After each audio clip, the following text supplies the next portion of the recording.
नमस्कार, मैं निवेदिता आप सबका स्वागत करती हूँ न्यूज़पेपर लाइव में।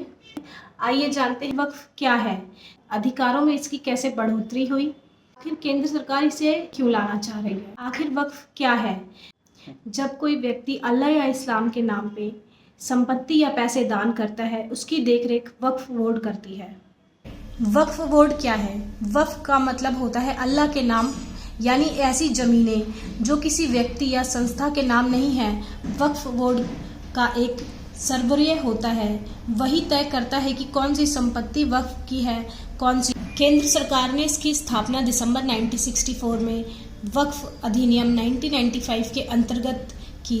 वक्फ के प्रभारी केंद्रीय मंत्री केंद्रीय वक्फ परिषद के 20 अन्य सदस्य होते हैं। केंद्रीय वक्फ परिषद इन समुदायों के विकास में महत्वपूर्ण भूमिका निभा रहा है। इसके द्वारा लागू की जाने वाली योजनाएं। फिर कैसे काम करता है वक्फ बोर्ड? वक्फ बोर्ड देश भर में जहां भी कब्रिस्तान की घेराबंदी करवाता है, उसके आसपास की जमीन को भी अपनी संपत्ति करार दे देता है। इन मजारों और आसपास की जमीनों पर वक्फ बोर्ड का कब्जा हो जाता है।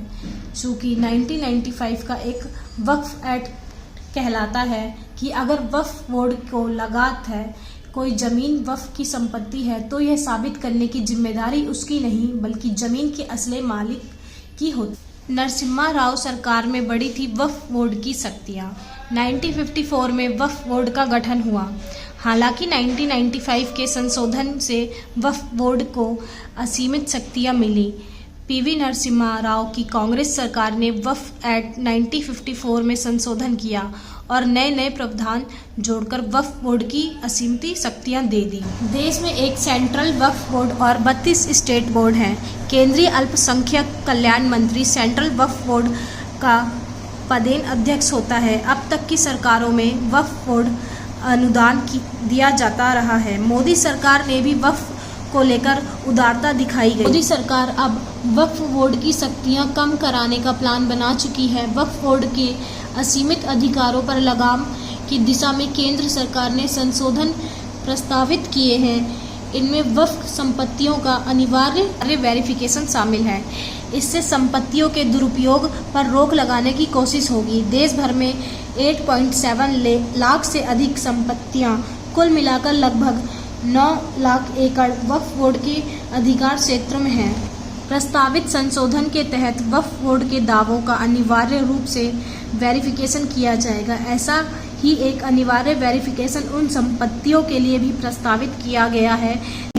संशोधन विधेयक 5 अगस्त को संसद में पेश हो सकता है। वक्फ बोर्ड से जुड़ी निम्न जानकारियाँ।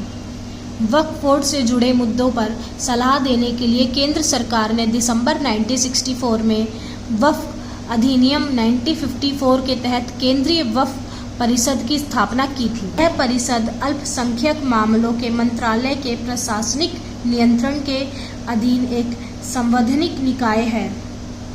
वक्फ बोर्ड के कामकाज से जुड़े मुद्दों पर सलाह देने के अलावा यह देश में वक्फ के समुचित प्रशासन से जुड़े मामलों में भी सलाह देती है।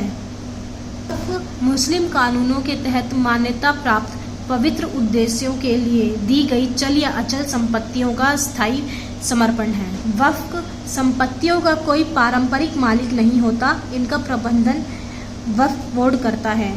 बोर्ड के पास ऐसी संपत्तियों पर दावा करने की असीमित शक्तियां हैं जो दान के नाम पर दी गई हो। अगर किसी वक्फ बोर्ड में कुप्रबंधन, गैर अनुपालन या भ्रष्टाचार पाया जाता है तो उसे हटाया या पुनर्गठित किया जा सकता है।